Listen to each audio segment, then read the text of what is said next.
Hello, it's John Heaton, and today I'm going to review an album by Abba, which I noticed to my surprise I don't think I've reviewed on my channel. I think I've reviewed every other Abba album.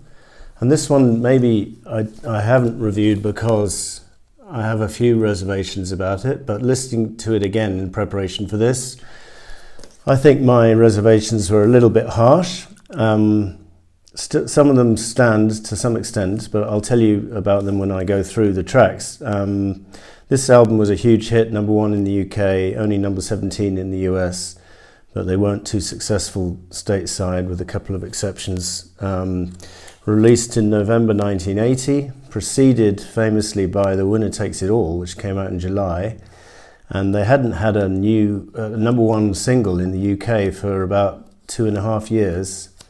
So this was a welcome return to the top of the charts. And I remember coming back from a family holiday in Portugal, and the first thing on the plane on the way back, I read in a copy of Newsweek, and it said John Lennon was making a comeback, so that was the first good news. And then I got back home, we watched Top of the Pops, and The Winner Takes It All was #1, and I was completely blown away by the video.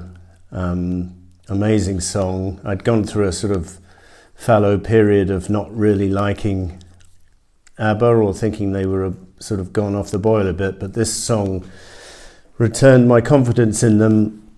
Superb track, one up in their top 5. I can't remember where I put it when I ranked my favourite Abba songs, but it's definitely high up there, and quite a departure from their early sort of era of sort of bubblegum music. This was more mature, and the lyric reflected their personal lives in terms of Bjorn and Agneta were going through a divorce at the time, even though Bjorn said, yeah, their lives were reflected in their songs, but that doesn't make The Winner Takes It All autobiographical, because in our divorce there were no winners, which I thought was well said. But you can certainly see some sort of deep meaning behind the words as Agneta sings this heartbreaking song. And the video rather callously has the other 3 members of the band laughing their heads off, and having a great time, and then she's all miserable. So the contrast is very, very moving. So that was a great single. And then the album came out. I didn't actually buy it at the time. I wasn't actually buying Abba albums at the time other than Arrival. I think that when they were together, Arrival was the only album I bought. I bought a couple of singles.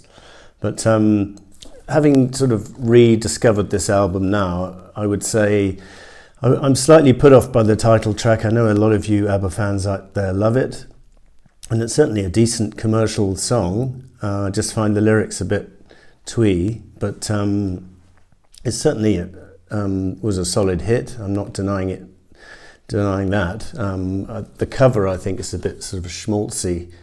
Apparently they originally had the idea to film the cover at Piccadilly Circus, but when they mentioned to the police that they wanted a huge crowd and some sort of circus animals, I think the police thought there could be a riot or traffic chaos, so they declined. But it would have been a much better cover if that was set in Piccadilly. But instead they flew all these people over to Stockholm, and this rather glitzy cover, which maybe put me off the album as well a bit. The second track on the album is the single, When It Takes It All, and then the third track, again, not one of their finest, a sort of upbeat track called On and On and On, which is about their kind of high society nightlife in Stockholm, I think. Sort of going to parties and sort of boogieing all night. Doesn't do much for me. They didn't make a proper video for this song because it was a single, but Abba have made a video or a TV performance of virtually every song in their catalogue, but this one I don't think I remember seeing them do it live or do a video for that. Anyway, the album recovers pretty strongly after that. Andante is a delightful, slower ballad, brilliant melody, lovely keyboards, lovely sentiment, and love it to bits. And Me and I is a very strong closer, and it's a kind of about a sort of Jekyll and Hyde character, and with decent words. I was following the lyric sheet when I was listening to it this morning, and they're very interesting words. Sometimes Bjorn is not the greatest lyricist, but I think here he turns out a really decent lyric. And I just want to mention the Spanish version of Andante Andante is included here as a bonus track, because when the original album came out, the Spanish album, it was released in sort of early 1980, I think, or late 79, and this is my copy. I don't know if I've shown you this beautiful red vinyl. Look at that, superb.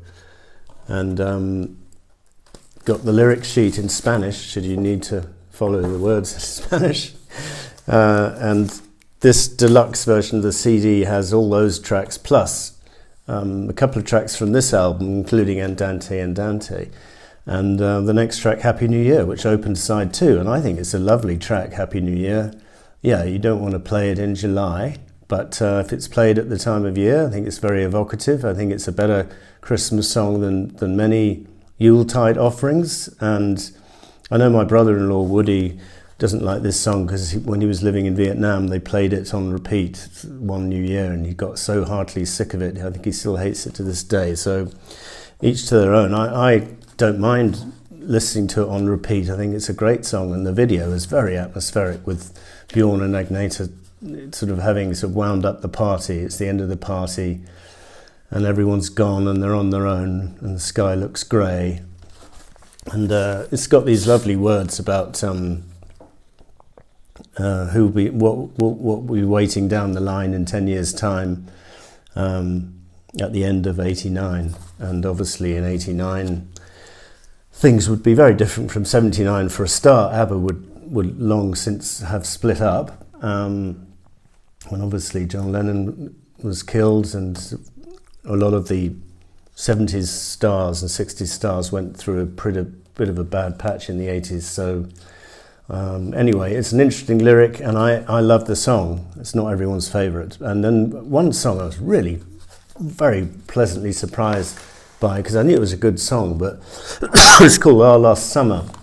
Very moving words about kind of summer romance, and which finished with a final summer in Paris, walking down by the Seine, sitting in the grass by the Eiffel Tower, and there's a slightly unfortunate rhyme, restaurant with croissant, which I thought was a little fake, and doesn't scan either. So that was a bit unfortunate, but as a small criticism, there's a great guitar solo here from Lasse Wallander, who did a lot of the guitar on ABBA tracks.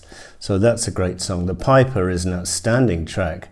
Worth mentioning the flutes played by Jan Kling. Very nice. And nice words and nice tune. Sort of one of those hidden album tracks which could have easily appeared on ABBA Gold if they wanted to include album tracks. And they did include Lay All Your Love on Me, the next track on ABBA Gold, which was actually a single. Didn't do too terribly well, but I seem to remember it came out on 12-inch single. And that's turned into a bit of a favourite, and it's a good upbeat sort of dance number, and I like it. And the way Old Friends Do finishes the album, it's a little bit out of place because it was recorded live in '79, and it's a little bit too sentimental for me. It's not my favourite. I think it would have been better if they'd put one of the bonus tracks to finish the album, such as Put On Your White Sombrero, which is great. Can't think why they left that off. I know why they left it off, because they replaced it with the title track at the last minute. But I think it's a great song, and they did take the musical arrangement for that song and make it into a song called Cassandra a year or so later, a couple of years later. So that Put On Your White Sombrero is a bonus track on this CD, as is Elaine, which is quite a decent track. I was quite surprised listening to that. Nice track. Bjorn is on good form, backing vocals. That was the B-side of Winner Takes It All. Gimme, Gimme, Gimme, The Man After Midnight is also a bonus track on here, which was a hit from the previous year, '79. So I think this is a pretty strong album. Unfortunately, it would be their second to last before splitting up in 82. But then, of course, they came back with Voyage 40 years after that. So it wasn't the end of the story, but they were drawing to an end of their first phase, should we say, and still immensely popular. And I'll just show you the label here, because it's not on Polar. This is a French copy, so it's on the Vogue label, but it does say Polar Music International Production. So Polar was the Swedish label that ABBA was signed to, and the Polar Studios in Stockholm is where they recorded most of their stuff. So that was Super Trouper by ABBA. Thank you for watching. We'll see you next time.